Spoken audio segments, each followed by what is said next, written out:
Good evening, good morning, good afternoon to you, wherever you are in the world.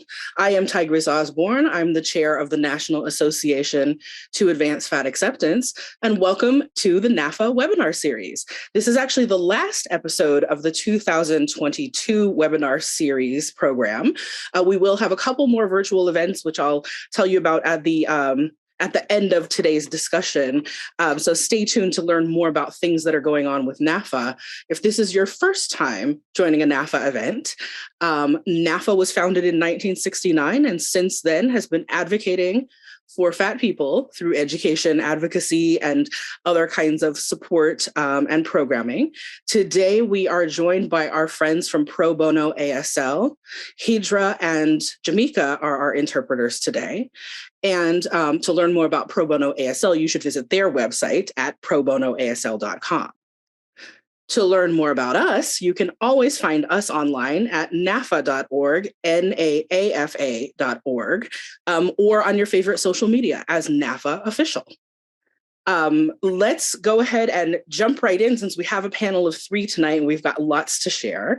Our guests tonight are Rebecca Alexander from AllGo app, Nyemade Boiwu from the National Plus Guide, and Elysia Everett Burns from Friendly Like Me. I'm going to introduce them one at a time, have them tell you a little bit of the origin stories of the apps and databases that they've created to help us find places that are useful and friendly and welcoming and accessible to us.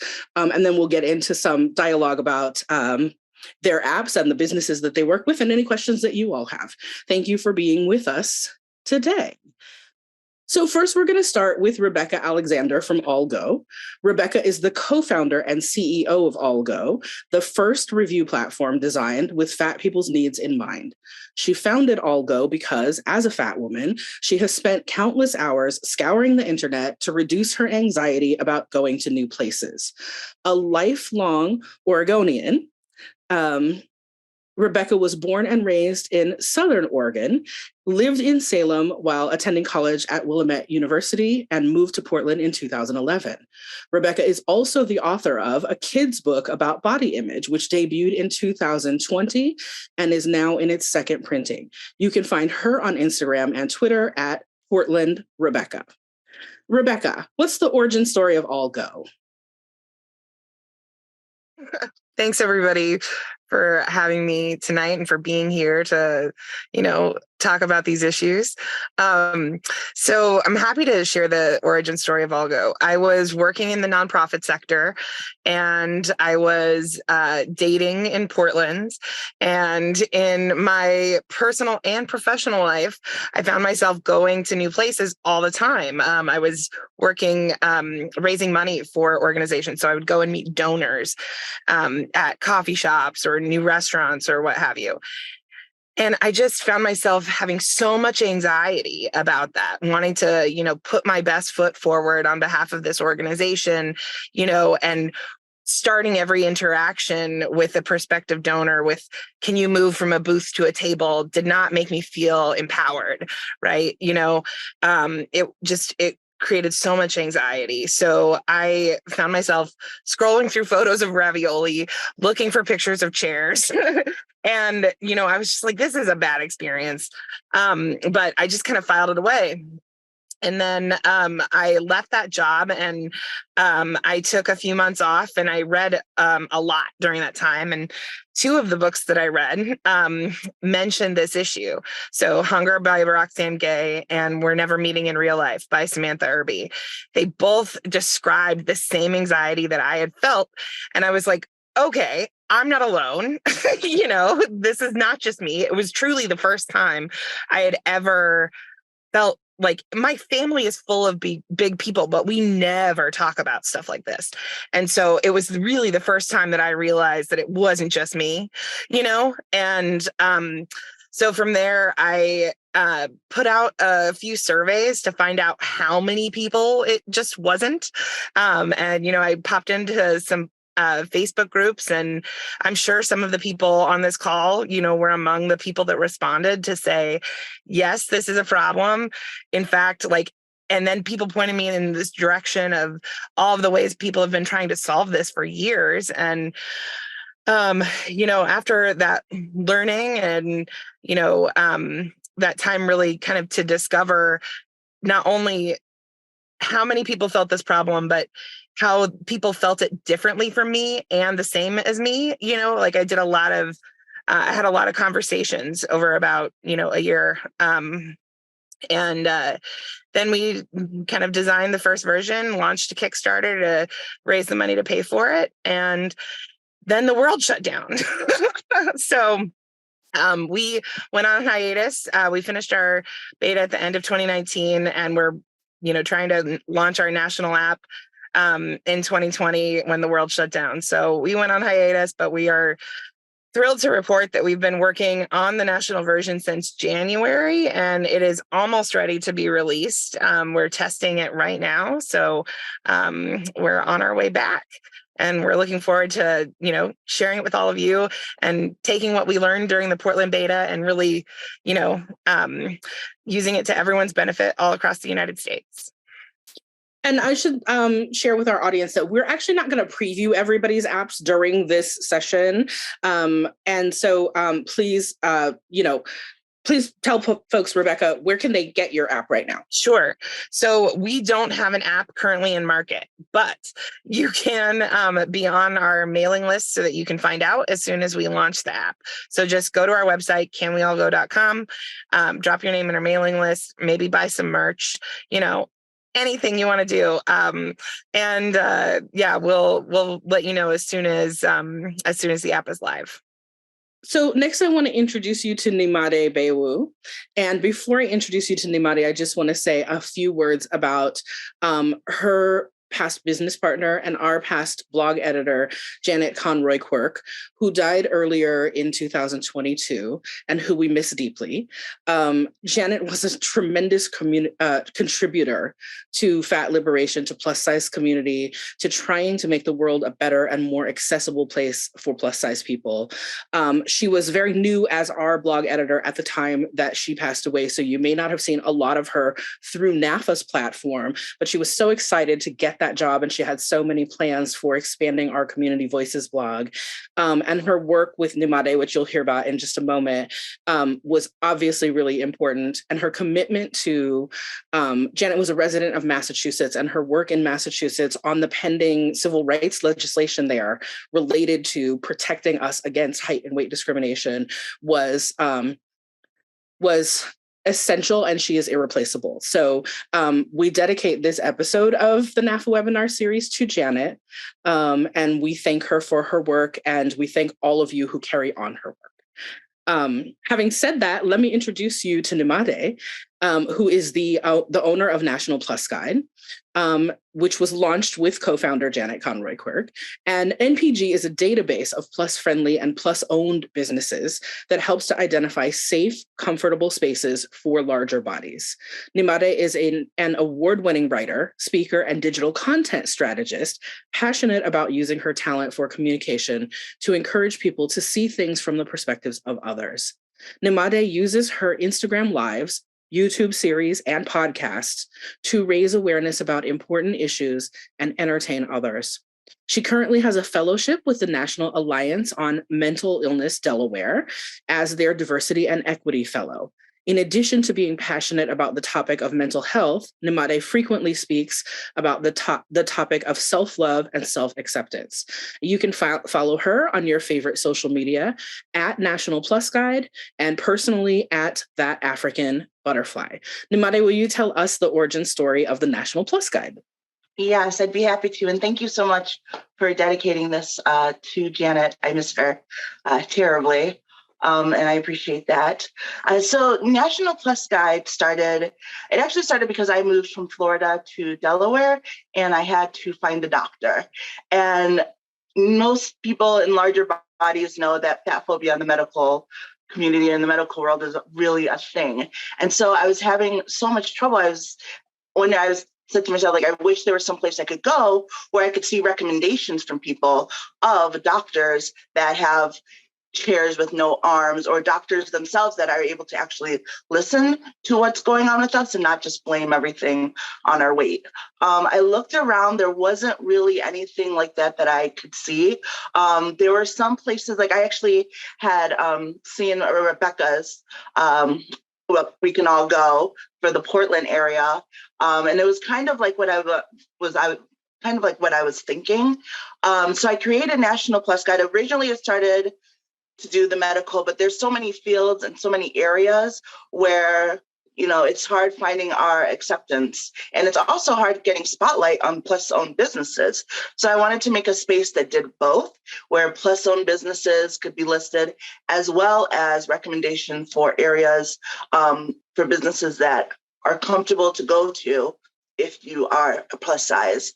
And then, as you mentioned in my bio, I'm really big on self-love and getting positive message out there. So we've really been trying to use our Instagram to highlight others. So we have a business shout out, a woman shout out, men shout out, and we started a Plus Love series to talk about love stories, because that is something I find that's really huge with us, is that so many of us, I grew up thinking no one liked fat girls. I just thought that was going to be my life. But that's not true. And there's so many great love stories out there. So for me, National Plus Guide sort of started as this thing that was going to hopefully help us find doctors. And it's really, Janet and I really, she came on to it about a year or so ago and really talked about developing it into a media source as well. So that's what we're trying to build it into, a media source and a directory. Thank you, Nyemade. And finally, I will introduce you to Elysia Everett Burns. And Elysia is the founder and CEO of Friendly Like Me, Inc. She and co-founder Dave Jensen created Friendly Like Me to improve accessibility in public spaces and make accessibility information easier to find so more people can take part. Friendly Like Me connects individuals with friendly places, and she'll tell us what friendly means in the context of her app, with friendly places that can accommodate the unique needs of people living with non-average bodies in a built-for-average world. She is a technologist and activist with over 25 years of leadership in business and information technology. Elysia has experience in all areas of IT and leadership, with special interests in teams, coalitions, strategic execution, communications, and cultural transformation. During her career, she has served in several leadership positions, most recently as VP and Chief of Staff for East Olivia Creative, a startup with a growing direct-to-consumer business. Prior, Elysia spent 20 years in multiple leadership roles in the legal sector, including Chief Strategic Initiatives Officer, Chief Administration Officer, and Deputy CIO for DLI Piper, one of the world's largest law firms. Importantly, Elysia has lived as a fat person for most of her life, thereby experiencing a full spectrum of weight bias and stigma, difficulty gaining access to proper healthcare, and discrimination. She is currently focused on building Friendly Like Me into a company that successfully and substantially improves the experience of joining in for people living at higher weights and people with disabilities. Elysia, welcome to the NAAFA Webinar Series. Tell us your origin story. Well, it's funny. I hear it in Rebecca's story a lot as well. It starts with doing tons and tons of online reconnaissance to try to find a place to go. And that matters more and more for me as I was a woman in business, similar to Rebecca, meeting people for high stakes meetings, and very often experiencing some amount of humiliation, not being able to get into a booth, whatever. And so I had this idea for some time that this was something that we needed. But it was really a medical experience where I needed a high capacity MRI, and I was in an emergency situation, and the doctor didn't know where there was one. The hospital we were going to didn't know if they had one, and whether or not I was going to be able to have a CT scan in an emergency situation was on the line. And I just think that happens to a lot of people. And I wanted to change it. And Dave and I had spent most of our careers making lawyers rich, and we really, really wanted to get out of the business of doing that and do something that was meaningful and important to this community. And so we labored to produce Friendly Like Me, which is a multi-community platform currently focused on fat and size, as well as mobility, and will someday merge out to include more communities as well. That's fantastic. Thank you, everyone, for just orienting us to your projects, how you came to be working in this space.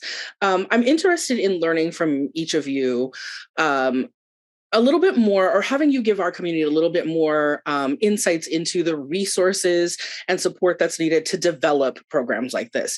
We at NAAFA get requests, all the time about why doesn't NAAFA have a searchable database of everything related to fat people everywhere all the time? And there are practical reasons why we don't, as we do our advocacy work in many other ways. Elysia, I know that you in particular have had some community call out around perceptions of where you might have gotten support, that you introduced your app at an obesity organizations conference, and that led to some questions from community. Can we start with you about how you really, where the resources really did come from for your app, and what it takes to put together something like this? Yes, absolutely. Yes, I made one of the big classic rookie entrepreneur mistakes when we came out with our launch, which is to say that we didn't do a lot of consulting in the community. I sort of had this opinion that because I was fat and I had experienced all of these issues that the app was designed to mitigate. But of course I understood, right? I understood what was going on. And we were looking for an audience to launch the app with, and I got invited to a conference, right, to speak on the topic of the lived experience. And the invitation came from the Obesity Action Coalition. So not understanding yet, I, tweeted out those pictures and was very excited about being invited to speak. And what I learned in the experience was that there's a whole depth to this community that I was not aware of. Just living in it and being a part of it was not enough to understand the culture of it, the politicalness, right, of the culture, and some of the change that we've been trying to move through our society for a long time. And in that learning, I came to an understanding that words that I had been previously very comfortable with, like the word obesity, were causing other people to feel badly, right? And that is the exact opposite of the work that we wanted to do. And so we did a lot of learning. We learned a lot about fat phobia. We learned a lot and our own presence of fat phobia. We did a lot of work trying to understand why the emotions ran so high around such a word. And we learned an awful lot. We learned a lot about you. We learned a lot about the community of people trying to advance this cause. And I'm very proud to have joined it, even if we got off to a rocky start there. But we definitely needed an audience to launch to. And I was very flattered to have been invited. And, it got us off to our start. But the person and the resources required to build an app like ours are significant. And in this case, they were prepared and produced by me and my partner. And we were not funded by anyone else, and we're not connected to any other organizations except those that are working to advance this cause. Thank you for explaining that. And just before I have everyone else jump in with their answers to that question, I want to provide a little context for people who might be with us, who might be unfamiliar with the sort of fat liberation orientation to what we call the O words, obesity and overweight. Generally speaking, fat liberation activists object to that terminology because we believe that it pathologizes fat bodies, and that what is actually a natural form of human diversity is then cast in a disease model that actually creates further stigma for fat people. We're particularly concerned about groups like the Obesity Action coalition that may have or that do have connections with pharmaceutical and diet industry funding. And so it's fat activists are often wary of associations with those groups. But as Elysia said, there are lots of fat folks who haven't come in contact with fat liberation movement yet, and they've found each other in such spaces. And so we just always want to be thinking about how we can welcome those folks into our community, and the fact that regardless of differences in our political beliefs, fat people all need access resources like the ones that the folks here are developing. So, Rebecca and Nyemade, when you think about if you will talk a little bit about like how you funded your stuff. I know, Rebecca, you mentioned a Kickstarter campaign, but like, did you get any contact from any of those sort of groups that folks in fat liberation spaces consider on the other side, the diet industry folks, the pharmaceutical folks, the anti-obesity folks? Do your apps have any interaction with those organizations or communities? Nyemade, would you like to start? Oh, yeah, go ahead. Me? Yes, please. Sure. Yes. So I haven't had a lot of contacts. Mine is still very much in its baby stages of development and growth. And it was part of why I really loved having Janet as a partner. She came on to help me because I'm a great ideas person. I've got ideas for days, but I've also been in like the banking industry for most of my career. So banking and like doing adult teaching and things like that, not so much in building a business and getting funding and doing all of that. And she had a little bit more knowledge in that area. So she was helping to craft that for us. We were going to start looking at grants and things like that. So I was pumping out like the media ideas, the social media stuff, all of that. And she was helping with the business side of it. So I'm floundering a little bit. So besides getting over the emotions of losing her this year, which I took a pause for the business for most of the year, I've also had to sort of figure out like, okay, so I have to get back on figuring this out myself.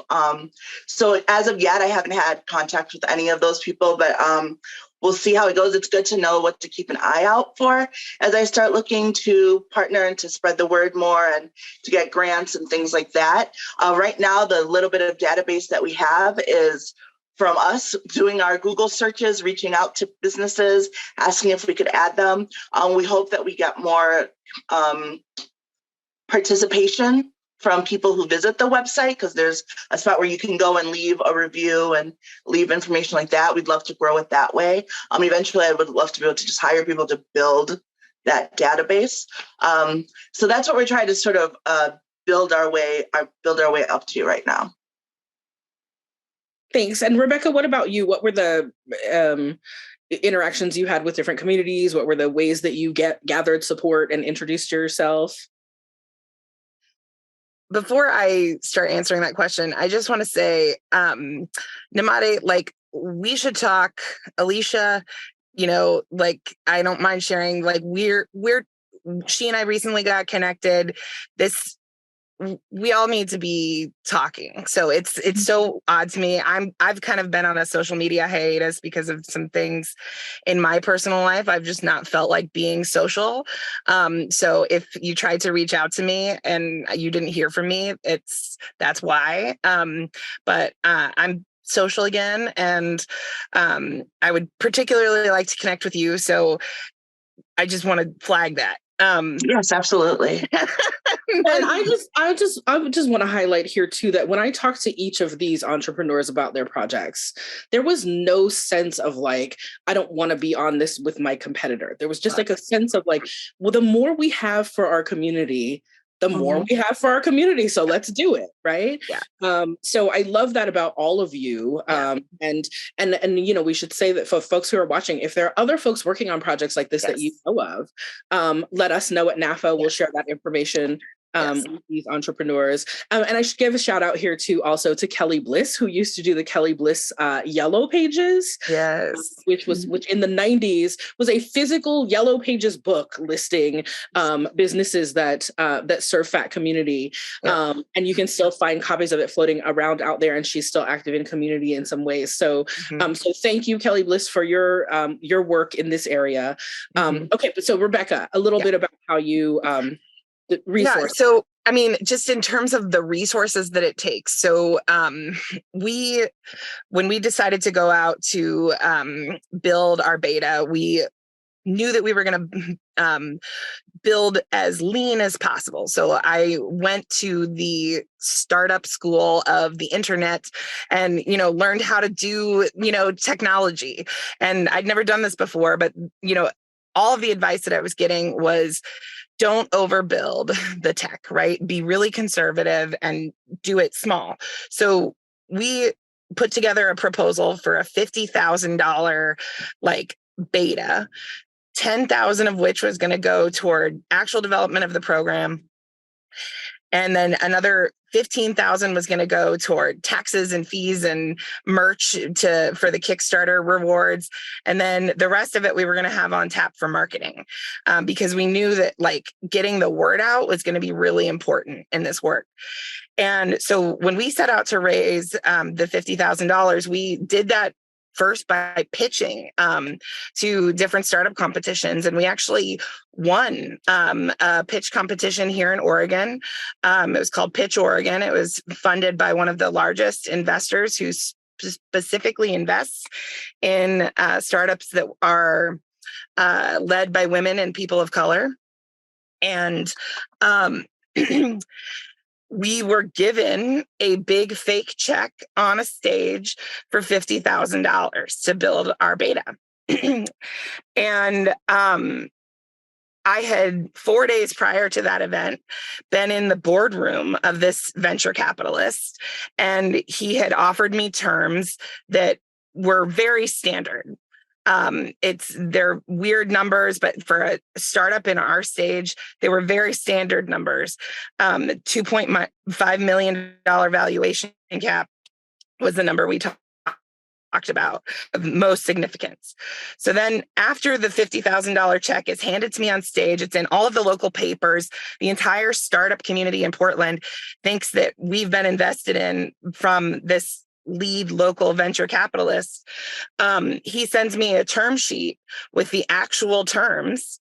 And it was not a $2.5 million cap. It was a $500,000 cap, which would have essentially meant that for his $50,000 of investment, he would have had a significant controlling interest in the company, particularly if we were to grow to serve the huge community that is plus size people in the United States. I mean, it's been clear to me that we're going to have to be big if we want to be successful. It's not just going to be fat activists that are going to be on this platform. It needs to be everybody who is experiencing this problem. So I needed to make sure that we had room on our cap table for other bigger, way more important investors down the line. I couldn't give this much money to this little shark in Oregon. So I had to walk away from the deal. Which was hard because everybody in the community thought I had the deal. So then they go and ask Nitin, how, and I'm happy to share his name. Nobody knows who he is, but he thinks he's way more important than he actually is. And he did this all in public, so it's fine by me. Anyway, he tells everybody that, that I walked away from the deal. And as you can imagine, half of the community was like, yeah, go Rebecca. And the other half was like, oh, that's a difficult woman, So it was just a really crappy time. And I was like, I'm not going to go out and try and raise money from other people who don't understand this.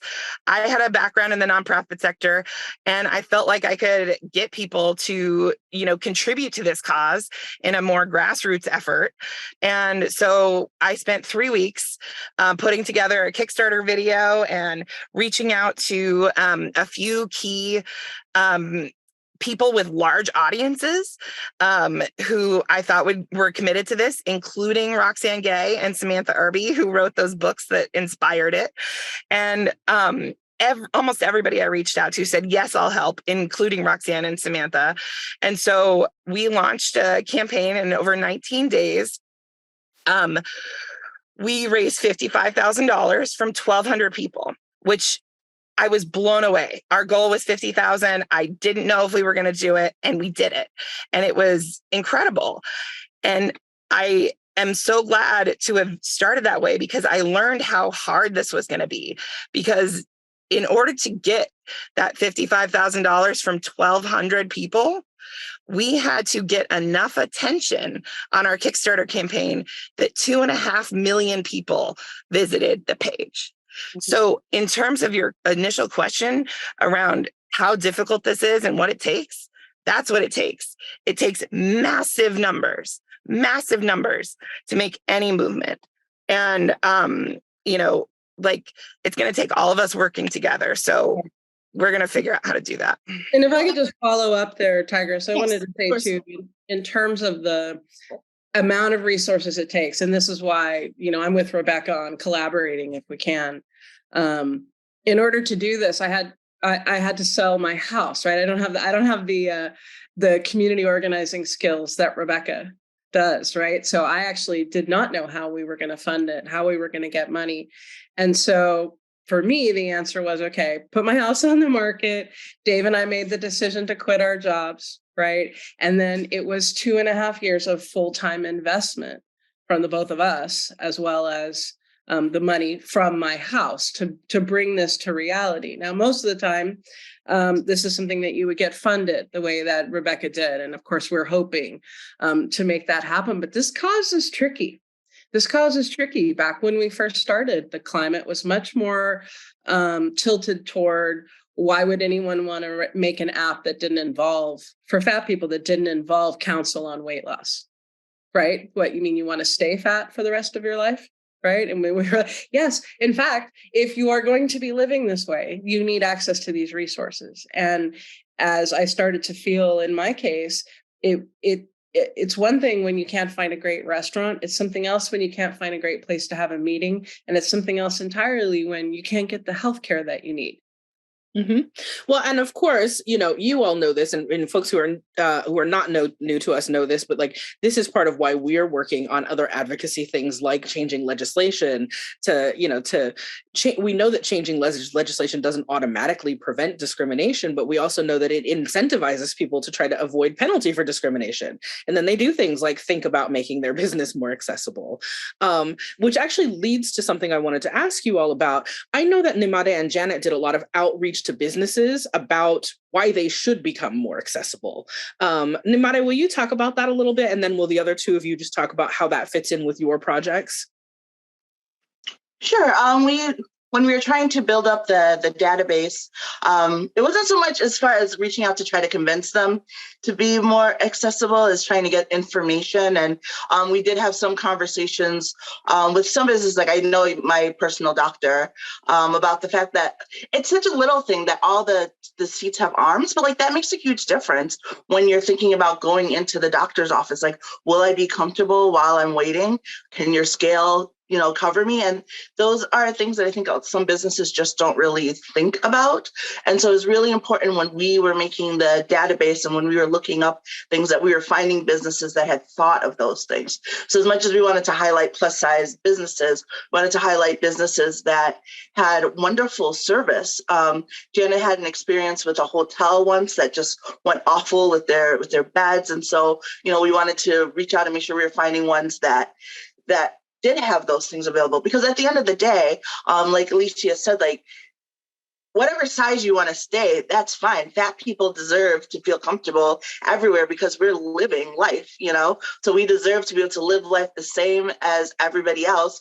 And knowing that there are people out there who are making it easier for us because they're thinking of us is something that we want to highlight, because not everyone is, unfortunately. Mm-hmm. So what does your relationship with the business community look like, Elysia, in terms of getting them to want to be reviewed on your app, or any outreach that you're doing to them? Well, it's interesting. we created a facility in the app for businesses to be able to claim their space, similar to how that works in Yelp, because I feel like the data that we have shows that people living at higher weights, as well as people who are disabled, represent the third largest buying market in the US.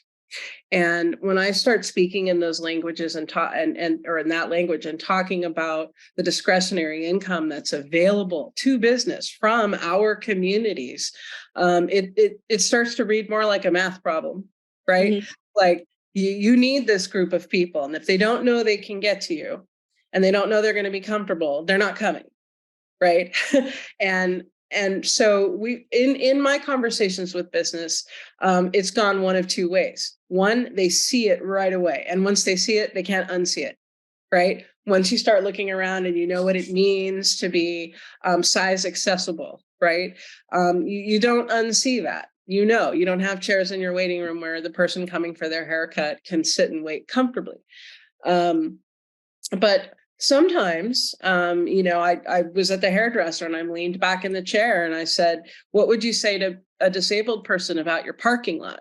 Right. Because it was like all on a hill and really pitfall. And she said, after the usual reasons about why the business can't fix it, she said, well, to be honest, I don't really have a disabled clientele.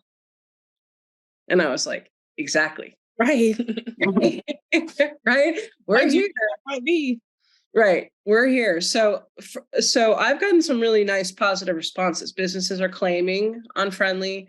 And my goal is to target a campaign directly to the businesses so that, getting a review from the business owner themselves is fantastic. Right. And that's how it works in the app. And we prioritize that, because we want them to be able to come in and claim and say, by the way, my wheelchair entrance is off to the side, or, I'm having that fixed, just to be able to put, from our point of view, it's just as friendly if they tell us that they can't accommodate us, because the worst thing is coming in and being surprised, right? Getting to a place and not being able to sit down or not being able to be accommodated, and the embarrassment that goes with that. So we're encouraging them to tell us, can you accommodate us or not, right? And not to be punitive when they can't, just to keep that information in the database and share it. Thank you. Rebecca, what about you? Tigress, actually, really quick, I wanted to add that I forgot to mention, right before the pandemic sort of picked up and crashed everything, something business-wise that had been picking up was the amount of body-friendly events and people hosting those. And I think that, because I went to my first one in Atlanta, I think early 2018, and it was such an amazing experience. And I think if people have not experienced that, being in a room full of people where you don't realize how much angst you carry with you about your weight until you're in a room of other people and you literally feel it relief off of your shoulders. So that's something we're definitely going to get back into encouraging and supporting more, and businesses are trying to share that as well, those plus friendly events. That's wonderful. And we definitely want folks who are planning plus friendly events, who are not business owners on a day-to-day basis, thinking about the chairs in their physical space, to be thinking about all of those accessibility pieces too, right? We've seen it happen, and we've had it happen sometimes at NAAFA events in our 50 plus year history, that, the things we thought were going to be accessible weren't, or we hadn't thought about some aspect of it. I went to a national plus size fashion event that was using the tiny white folding chairs that are the nemesis of our entire. So we want folks in all business aspects to be thinking about these things. Rebecca, what's your interaction with the business community been like? For the most part, it's been positive. I know that there are people out there who don't believe that we deserve equal access because somehow they've decided that being fat is a choice, right? And, that we deserve all of our comeuppance. I've heard that time and time again from some business owners and just other people in the community. So we have to acknowledge that exists. But for the most part, the people I interact with are people who want our business. They are people who are operating thin margin businesses, mostly restaurants. And it's very valuable information that we're providing. And so often, I I approach these conversations as though I am their best friend. And I am like, I have some information that you are going to love. And most of the time it turns out to be true. Like, they really appreciate me. So it's just, you just have to, I think, understand what motivates people. And when you're a small family-owned restaurant, it's about, butts and seats, right? So if you tell them that they have a problem with their seats, they tend to listen. Yeah. Well, I want to just acknowledge that author Philip Berrigan is with us today, and he points out that we should also give a shout out to Judy Sullivan's Size-Wise book, which is another from the book era. Great collection of resources. I have a copy of that one. You do? Yeah. Yeah, more than 1,000 resources for living with confidence and comfort at any size. And part of what I love is the tagline for Judy's book was, "Don't wait until you've lost weight to live life to the fullest," which is essentially the philosophy that all of you are bringing to your work, right? Like, people need accessibility now, regardless of what their stance is on their body or any changes it may go through in any way. I want to ask how you all are thinking about, we've been talking about the impact of your work on fat people. And Rebecca, you kind of hinted at this with talking about like straight size business owners. Are you seeing a different interaction between plus size business owners and your projects than you are seeing from people who are thin folks? And like, how can we engage more thin allies or more thin folks into becoming allies by creating more accessibility or more clarity about what's not accessible at their businesses? Yeah, I think people are really troubled by language in these conversations. That I find that all the time. They don't know how to talk about it. Society, somehow we've decided that the kindest thing to do about size difference is to pretend it doesn't exist.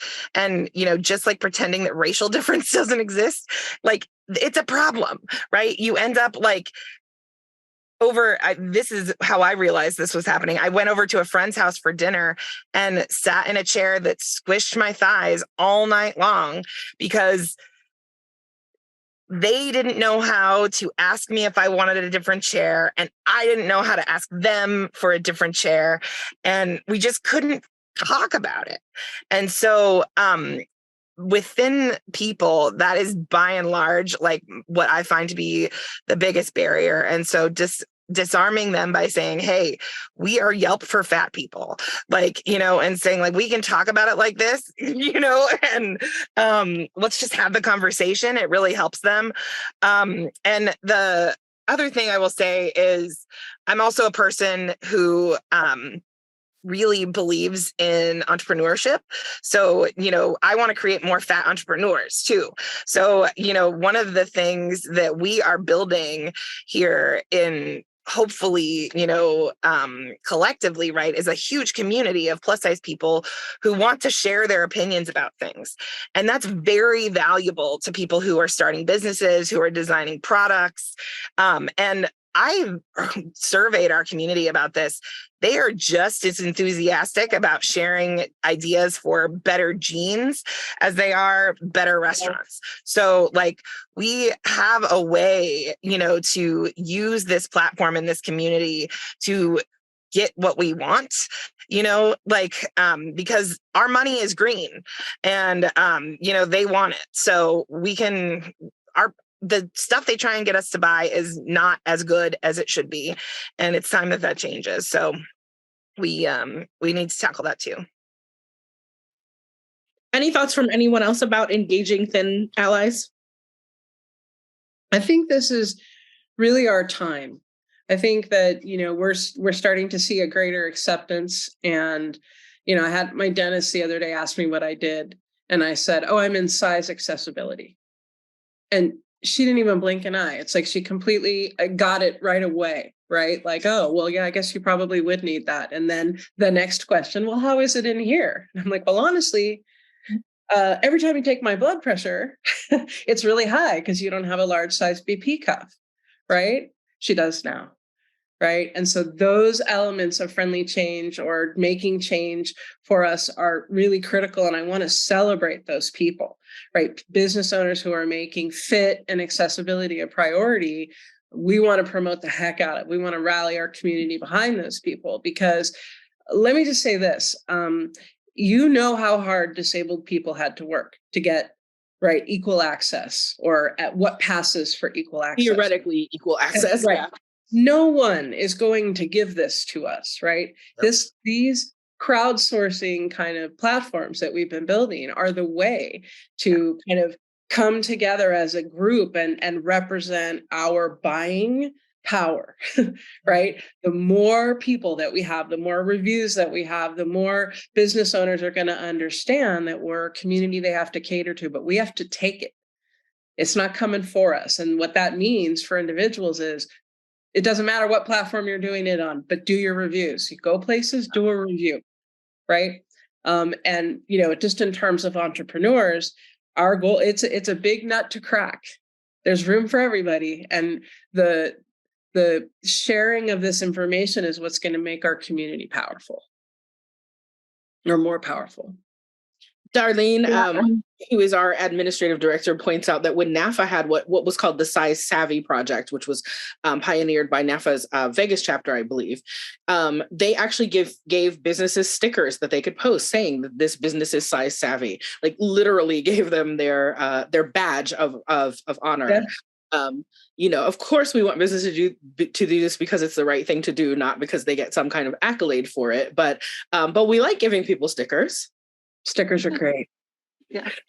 I would say that with us, we definitely try to make sure that people know that it's not just for people in fat bodies or plus size bodies, because, Rebecca mentioned like her whole family is bigger. Well, I'm the only one in my family. I'm blessed to have very slim, like everybody else in the family is very slim. So they don't always think about certain things when booking things. Like we've finally have had that point, because having that conversation is hard. Mm-hmm. But we've had that. But there are people like that who have friends. We hope that you're not exclusively having thin friends. We hope you have a wide variety of friends. But that also means when you're planning a girls' night or when you want to go do something, that you're looking up and thinking about what it's like for that person in that body. And you may not often always think about it if you are going to like a Yelp. Like I know when I go to Yelp to like look at the distance of walking from this place to this place, or look at, the chairs and the things that are at that location, but someone else that's smaller may not necessarily. But if you can go to like my website or one of their apps and know that the things that you're like the restaurants that you pull up in that area are going to be more comfortable for your friend or your family member in a larger body, like it's just as important for people in smaller bodies to use the app as it is for people in larger bodies. That's right. And for businesses to understand exactly what you just said about those like sort of multi-size groupings that they can really lose access to, what we want to see is a business being accommodating of the fat bridesmaid, not a bride saying, I won't have my fat friend be my bridesmaid because I want to have my wedding at this venue that's not accommodating, right? And so all of the tools that we make available for people to be more accommodating and to be more clear about what those accommodations are, make it easier for everyone to plan. I'm going to give you all a chance for a final thought, but before we do that, I just want to mention a couple of other things that have come up in the chat. More love for Judy Sullivan's book, and acknowledgement that she was that she worked with the Council on Size and Weight discrimination. So a note about the Obesity Action Coalition as a sort of wolf in sheep's clothing organization.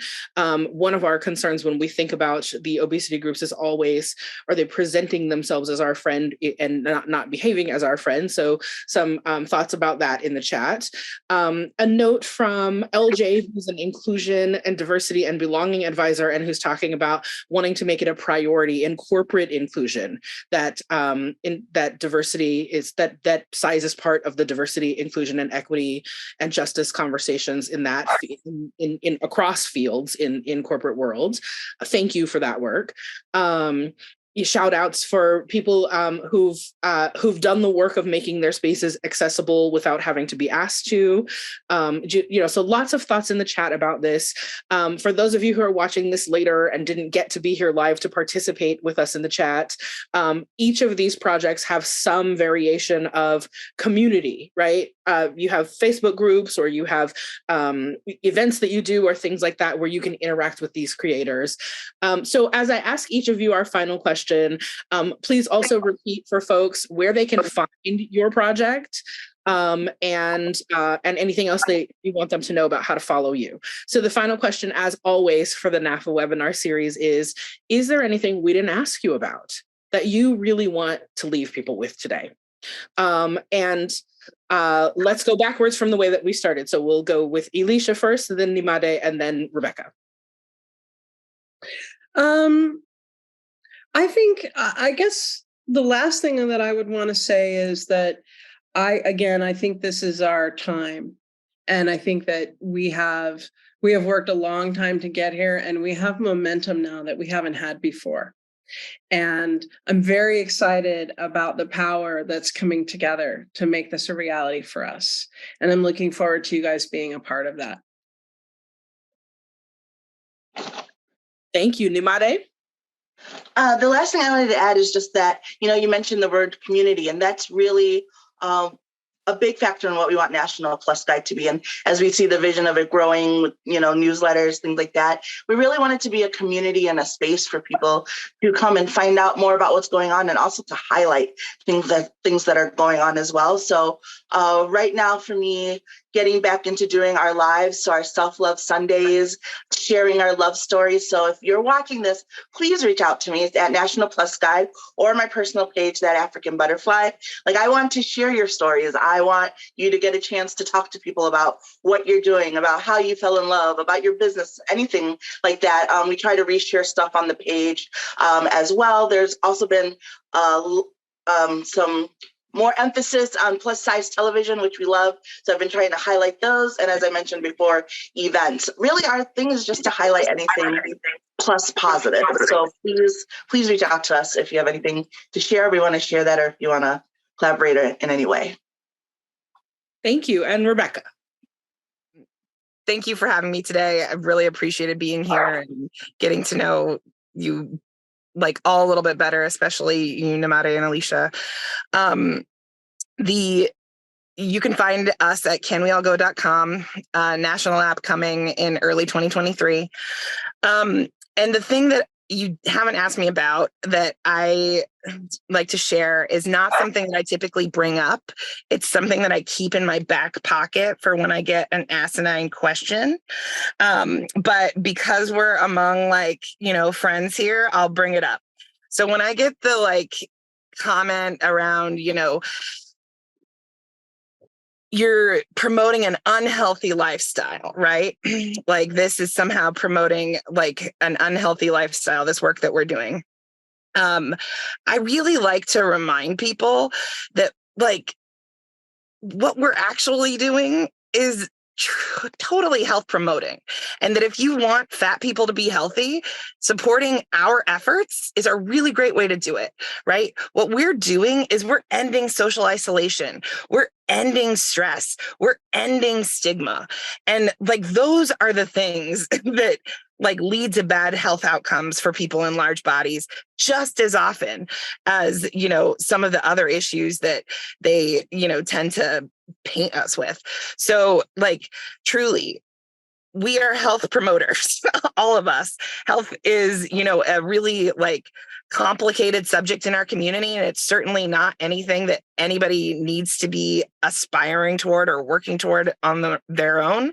But I do want to say, one of the reasons I do this is to help people feel better, myself included. And I'm really proud of us. Well, we're really proud of all of you too, and we're so grateful for your time today, and excited for those folks who haven't experienced your projects to check them out. Elysia is Friendly Like Me, Rebecca is AllGo, and Nyemade is National Plus Guide. Their information is in the chat for those of you who are here with us live. It will be in the caption for those of you watching this later on YouTube. And of course, we want to thank our friends at Pro Bono ASL for helping us create a more accessible accessible webinar today. Again, you can find them at probonoasl.com. And thank you to our hardworking video editors at Foolish Tree Films, who we've given a little bit extra work today than we usually do. So shout out to that team who supports us as well. We are able to bring these webinars to our community free of charge through the generous support of folks like you. If this is the kind of programming you'd like to see more of, please do visit us at naafa.org/give.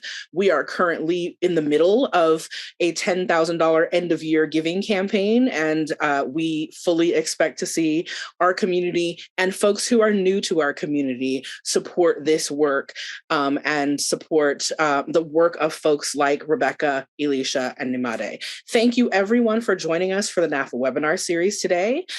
Please follow us on social media at NAAFA Official to see more about our last two other kinds of fun virtual events that we have in December. And of course, we'll be back for the NAAFA Webinar Series in 2023 with lots more fantastic guests from FAT community. Take care, everyone. Thanks for being with us.